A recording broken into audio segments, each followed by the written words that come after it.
Penolakan terhadap rancangan Undang-Undang Kesehatan Omnibus Law justru menghambat upaya peningkatan perlindungan hukum bagi kalangan tenaga kesehatan. Demikian dikatakan juru bicara Kementerian Kesehatan RI Muhammad Syahril dikutip dari kantor berita Antara.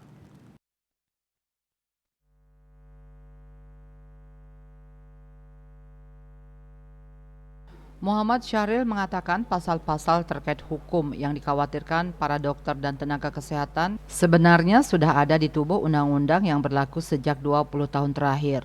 Syahril yang juga menjabat sebagai Dirut RSPI Sulianti Suroso Jakarta itu mengatakan RUU Kesehatan yang saat ini sedang dibahas oleh DPR justru memfasilitasi peningkatan pelindungan hukum yang lebih jelas dan kuat untuk dokter, perawat, bidan, apoteker, dan tenaga kesehatan lainnya dalam memberikan pelayanan.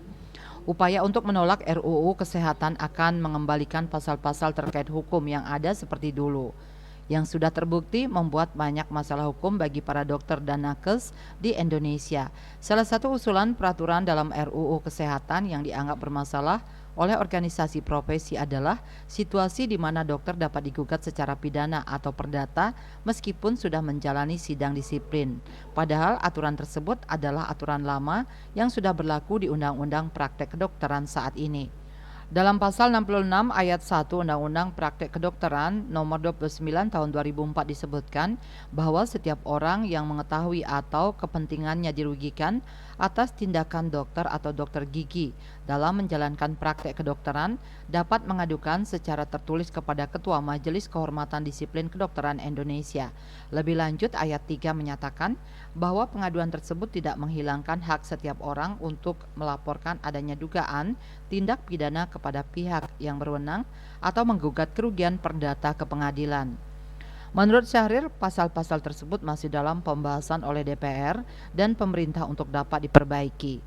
Dikatakan Syahril ada beberapa usulan baru pasal terkait dalam RUU Kesehatan di luar pasal-pasal pelindungan hukum yang sudah berlaku saat ini. Salah satunya adalah penyelesaian sengketa di luar pengadilan. RUU Kesehatan mengedepankan pendekatan keadilan restoratif justice dalam penyelesaian perselisihan seperti yang tertuang dalam pasal 322 ayat 4 Daftar Inventarisasi versi pemerintah yang memuat anti perundungan. RUU Kesehatan juga memuat perlindungan untuk peserta didik dalam menjamin hak mereka mengakses bantuan hukum saat terjadi sengketa medik selama mengikuti proses pendidikan. Hal lainnya yang juga diakomodasi dalam RUU Kesehatan berupa proteksi tenaga kesehatan dan tenaga medis dalam keadaan darurat. Tenaga medis dan tenaga kesehatan yang melaksanakan upaya penanggulangan kejadian luar biasa KLB dan wabah berhak atas perlindungan hukum dan keamanan serta jaminan kesehatan dalam melaksanakan tugas seperti yang tertuang dalam pasal 408 ayat 1 DIM pemerintah. DPR dan pemerintah masih membahas pasal pelindungan hukum dan mengundang masukan dari publik. Syahril menambahkan upaya menjegal proses pembahasan RUU Kesehatan bukanlah solusi. Dikatakannya apabila kepentingan utama organisasi profesi adalah pelindungan hukum, justru sekarang inilah saat yang tepat untuk melakukan perbaikan. Bali Post melaporkan.